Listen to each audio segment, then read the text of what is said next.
Oi, pessoal, tudo bem?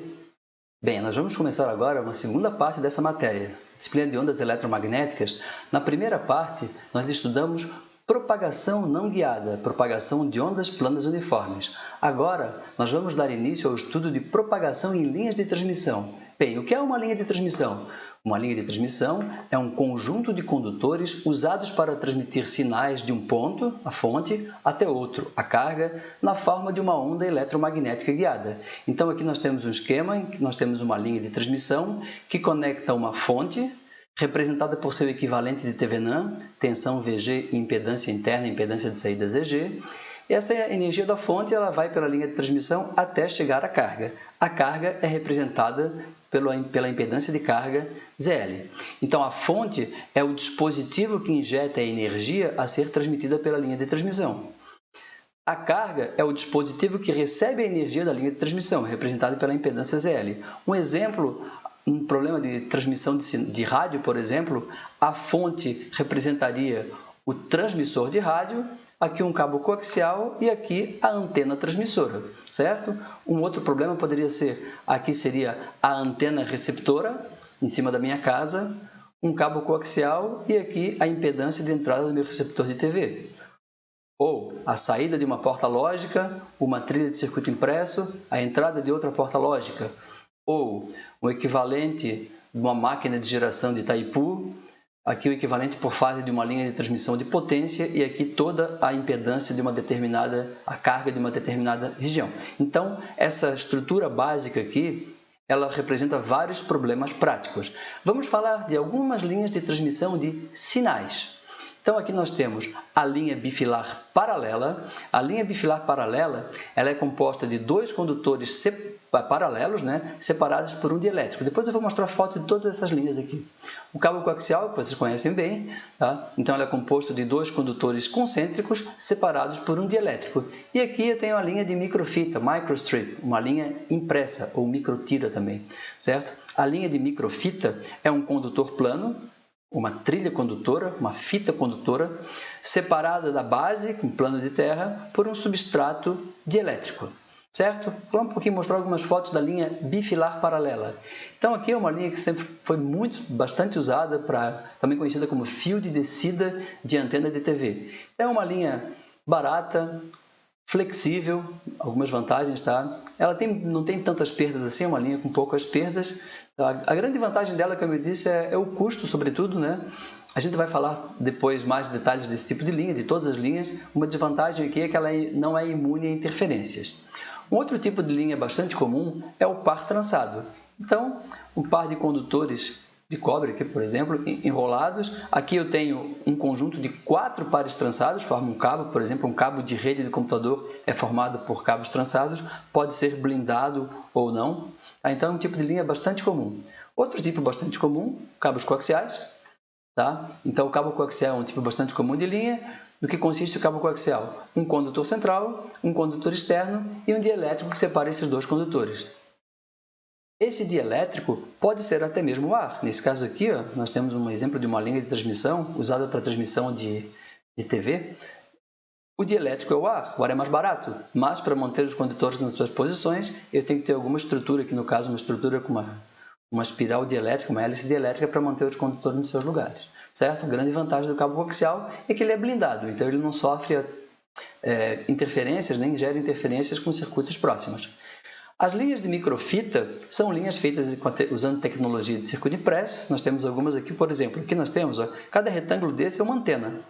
Então, nós temos a alimentação que chega aqui através de um cabo coaxial e todas essas trilhas aqui são linhas de microfita.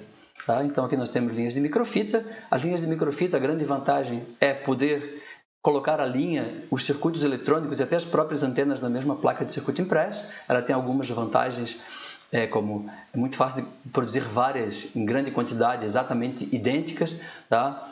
Tem baixo perfil aerodinâmico, tá? Mas ela não permite transmissão de potência elevada, é realmente uma linha para sinais baixos, tá bom? Depois a gente vai falar mais sobre essas linhas. Falamos também sobre as linhas de transmissão de potência. Então aqui nós temos uma grande linha de transmissão, certo? Uma linha trifásica com múltiplos condutores. Então, quer dizer que é para transmissão de grandes quantidades de energia. Aqui uma linha de distribuição, também trifásica, nesse caso ser um neutro. Aqui nós temos um cabo de alimentação de um motor elétrico. Aqui nós temos o motor e aqui nós temos a fonte que injeta energia no motor. Pode ser um conversor estático, por exemplo. Então, aqui nós temos um cabo, que é um cabo que serve para guiar a energia da fonte, o conversor estático, até o motor. Tá certo? Então, nós falamos de linhas de transmissão de sinais e linhas de transmissão de potência. As equações que nós vamos ver aqui, elas servem para todos esses tipos de linha. Tá? Quando que eu devo usar a teoria de linhas de transmissão? Bem, e quando que eu posso usar a teoria de circuitos? Então, eu vou falar sobre isso usando um exemplo. O exemplo é o seguinte. Calcule a tensão na carga. Então, aqui nós temos uma figura, uma fonte à esquerda, representada por seu equivalente de Thevenin, tensão 10 cosseno de 2πft em volts, impedância de saída, resistência de saída de 1 ohm. Então, aqui nós temos uma linha de transmissão com comprimento L e uma carga de 1 ohm. Então, é um circuito bastante simples. Eu vou considerar que a minha linha ela é perfeitamente condutora. Tá? Vou considerar também que a velocidade de propagação na linha é a da luz no vácuo, aproximadamente 3 vezes 10 a oitava metros por segundo. E o que pede o problema? Calcule a tensão na carga para 3 itens. No item A, comprimento da linha igual a 5 metros e frequência de 60 Hz. No item B, a frequência é a mesma, 60 Hz, mas o comprimento da linha agora é de 1000 km. E no item C, o comprimento é 5 metros e a frequência é 10 MHz. Bem, em teoria de circuitos é bastante simples. Eu tenho simplesmente um resistor de 1 ohm em série com um resistor de 1 ohm. Basta fazer uma divisão de tensão, eu tenho que a tensão na carga é a metade da tensão na fonte, certo? Então, aqui está, por teoria de circuitos, é absolutamente simples o problema. Mas a teoria de circuitos, ela não considera os atrasos devido à propagação. Eu tenho uma tensão aqui, ela não vai estar instantaneamente aqui na saída da linha. A teoria de circuitos considera que instantaneamente ela vai estar na saída. Mas, como a velocidade de propagação é finita, aparece um atraso entre a tensão na saída da linha em relação à tensão na entrada. Como calcular esse atraso? Bem, ΔΦ, eu chamei esse atraso de ΔΦ. É simplesmente a constante de fase beta vezes o comprimento L.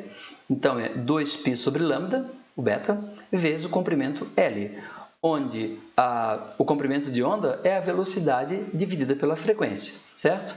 Passemos então ao item A.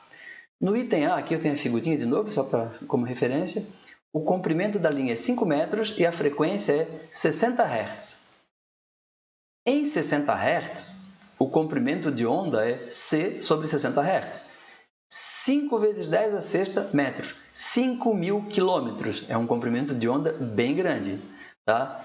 5 metros representa uma fração ínfima de 5.000 quilômetros. Tá? Então, em 5.000 quilômetros, o giro total de fase é 360 graus.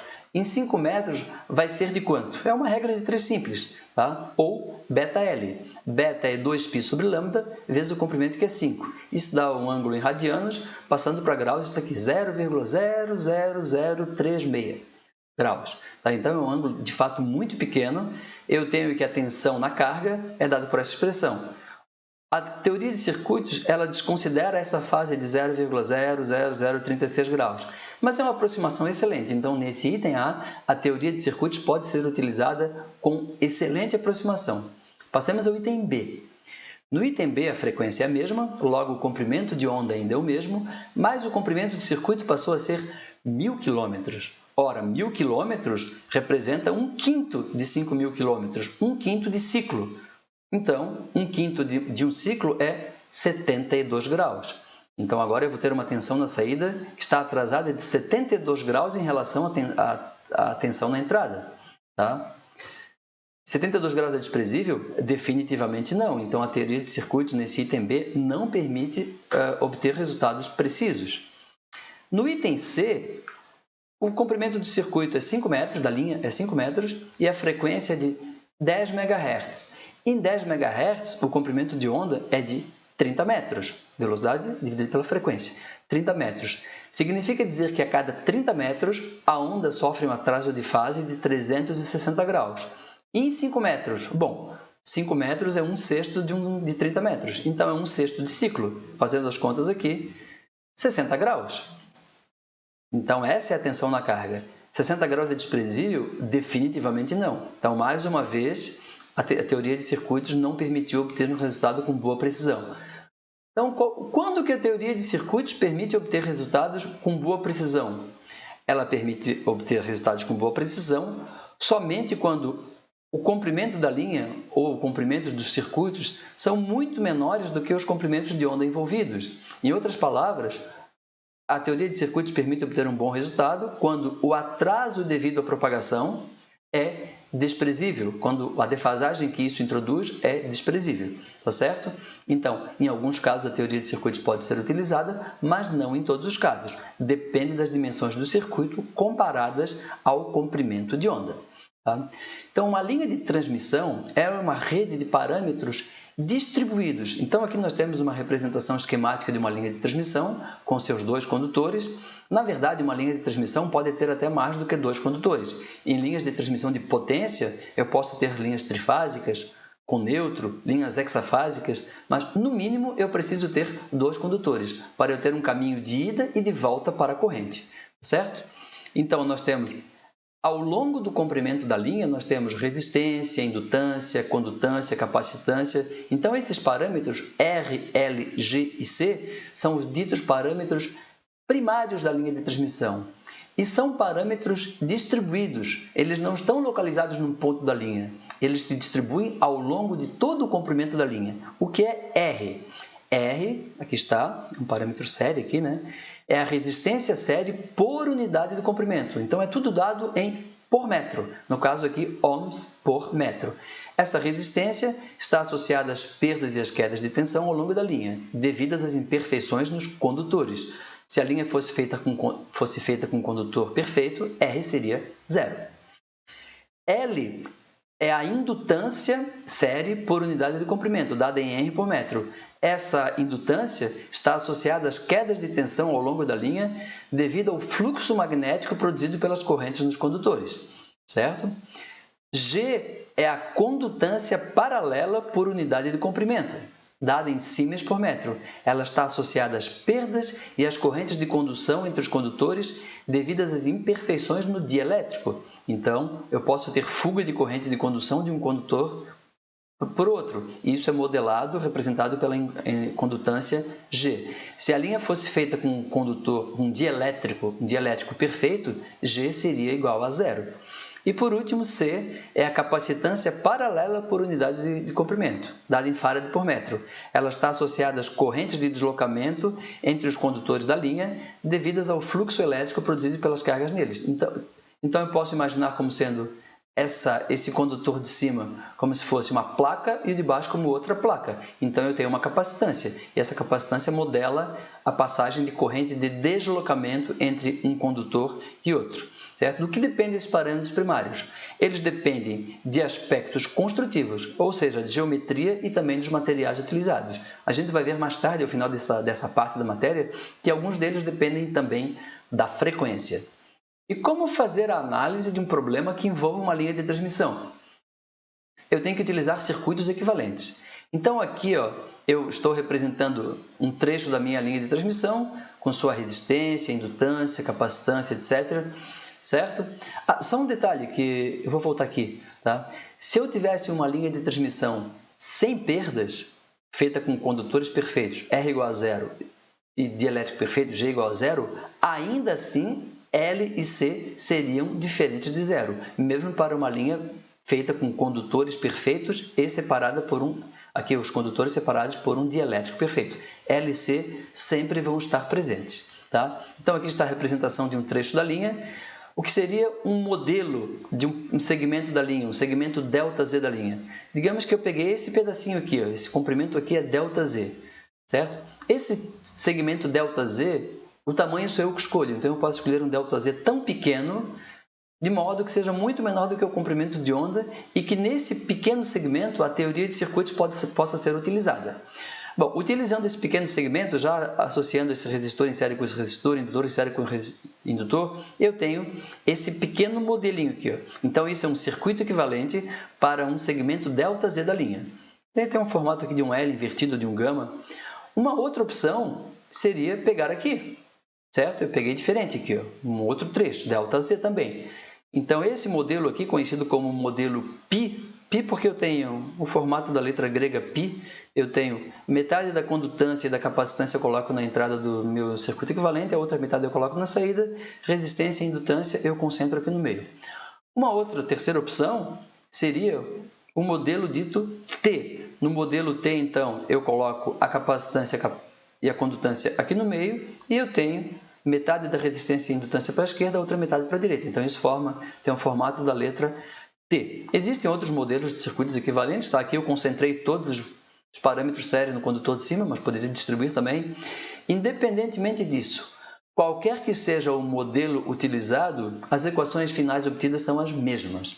Então, é isso que a gente vai fazer agora. A gente vai escolher um modelo aqui. Eu escolhi o modelo T, por quê? Porque eu quis, tá? Escolhi o modelo T para fazer a análise da propagação de uma linha de transmissão, certo? Essa análise foi inicialmente feita por Oliver Heaviside, o inglês, em 1876, quando ele estudava linhas de telégrafo. Então, aqui está, na entrada desse pequeno segmento, é um pequeno segmento ΔZ, bem pequenininho, eu tenho uma tensão Vs, na saída essa tensão sofreu uma variação ΔVs. Da mesma maneira, eu tenho uma corrente na entrada IS e uma corrente na saída IS mais ΔIS. ΔIS é essa pequena corrente que sobe aqui por esse ramo central, tá certo? As minhas incógnitas são tensão Vs e corrente IS. Então, eu vou precisar de duas equações. Para isso, eu preciso de duas equações linearmente independentes. A análise vai ser feita no domínio da frequência, usando fasores. Então, resistor R e G são iguais no domínio da frequência. Indutância multiplica por J para obter a impedância. Então, aqui no ramo série, eu tenho as impedâncias dadas em ohms. Aqui no ramo central, eu mantive, eu não estou trabalhando com impedância, estou trabalhando com admitância. Então, quando eu multiplico por ΔZ, aqui eu tenho em Siemens, e JωC vezes ΔZ também está em Siemens. Por que aqui no ramo central eu fiz em admitância? Porque eles estão em paralelo. Então, a associação de admitâncias em paralelo é mais simples. Assim como a associação de impedâncias em série também é mais simples, basta somar. Mais fácil somar do que fazer o inverso da soma dos inversos. Tá certo?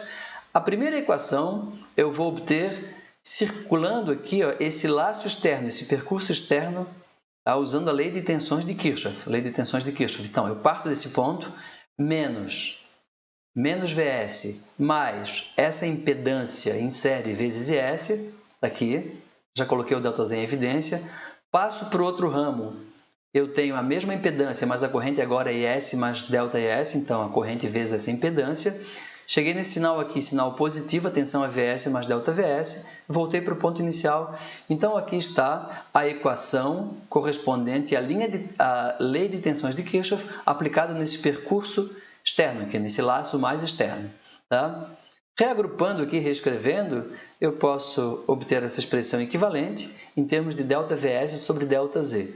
Como eu vou fazer o ΔZ tender a zero para obter a taxa de variação da tensão, quando eu faço ΔZ tender a zero, essa condutância tende a zero e essa admitância aqui do capacitor também tende a zero. Então, essa admitância total tende a zero. Logo, essa corrente tende a zero, logo, ΔIS tende a zero. Então, fazendo ΔZ tendendo a zero, ΔIS tende a zero. Então, sobrou apenas o primeiro termo no lado direito da igualdade, e esse ΔVS sobre ΔZ se transformou numa derivada. Essa aqui é simplesmente uma derivada, não se preocupem com a derivada parcial, no caso mais geral vai depender também do tempo, não os fasores, mas no domínio do tempo vai ter dependência no tempo, então como é uma função de mais de uma variável, atenção, eu coloquei o símbolo de derivada parcial, poderia ter colocado de derivada simples aqui, não teria problema nenhum. Tá?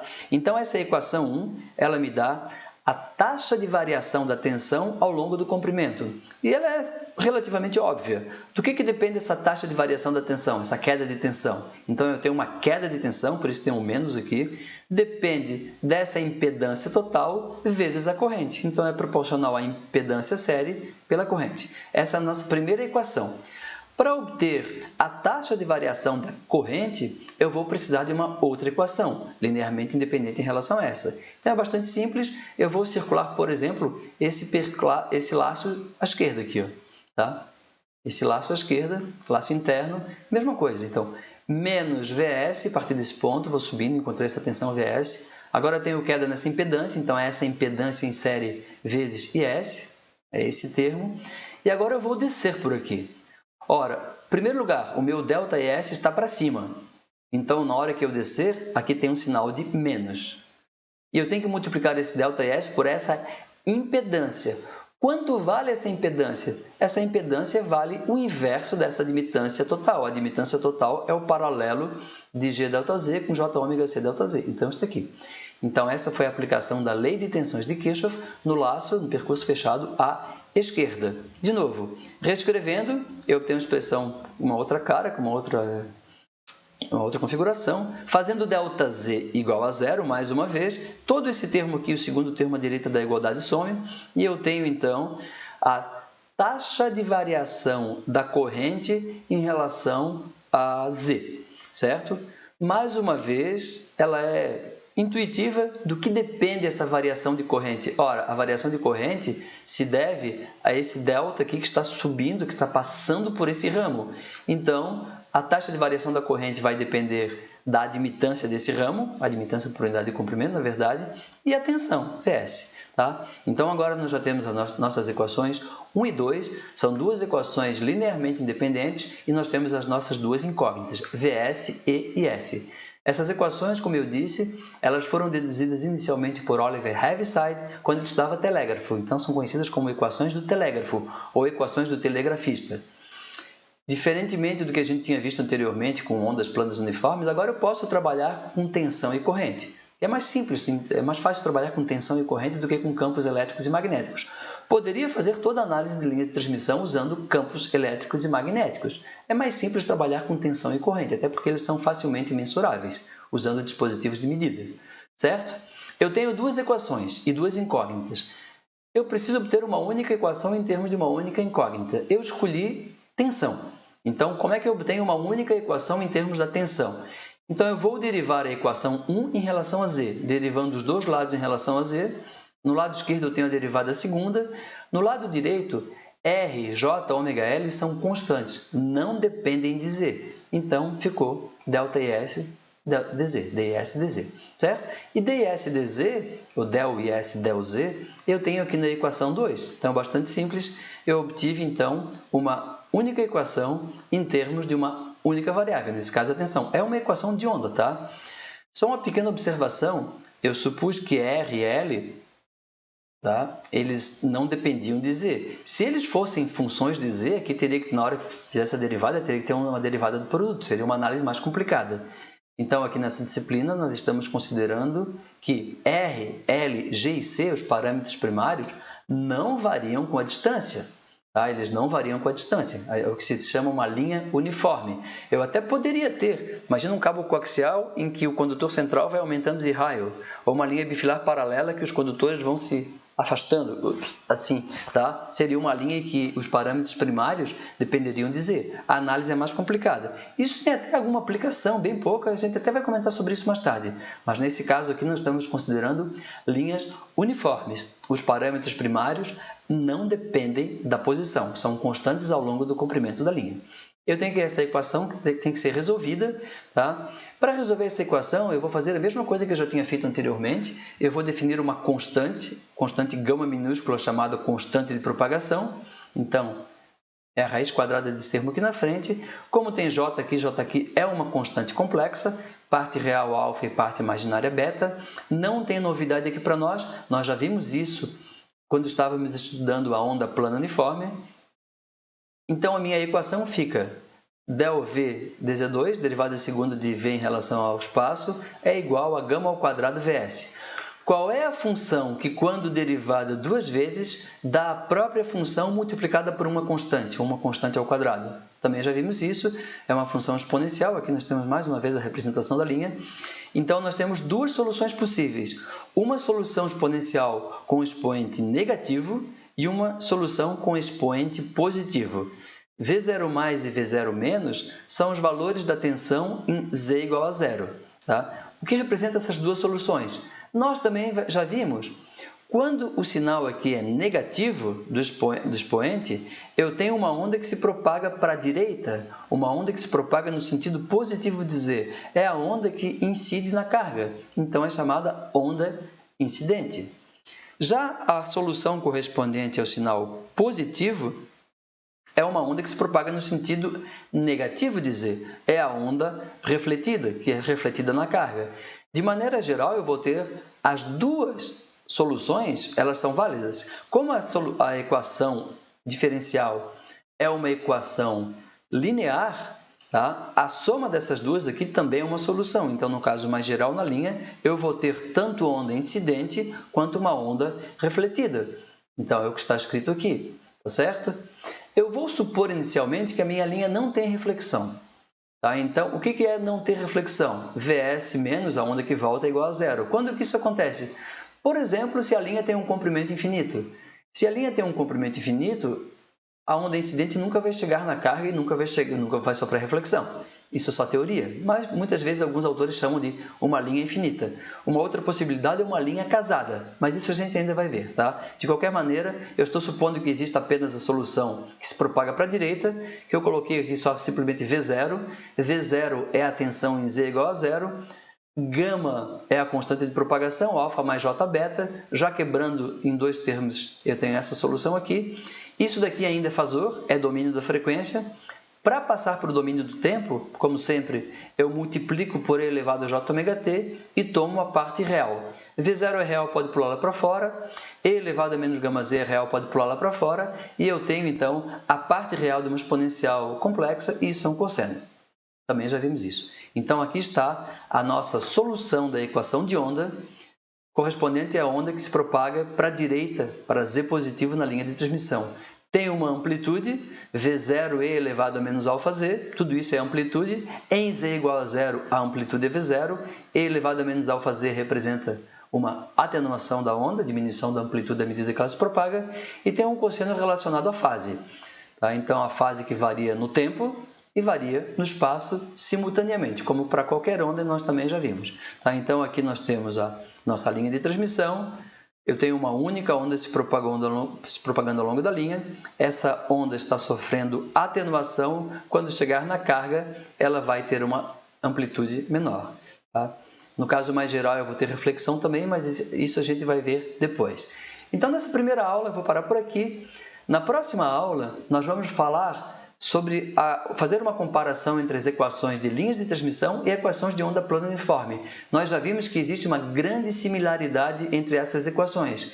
Eu vou aproveitar dessa similaridade, da analogia, para obter as equações que regem a propagação numa linha de transmissão, poupando esforço, porque nós já estudamos onda plana uniforme.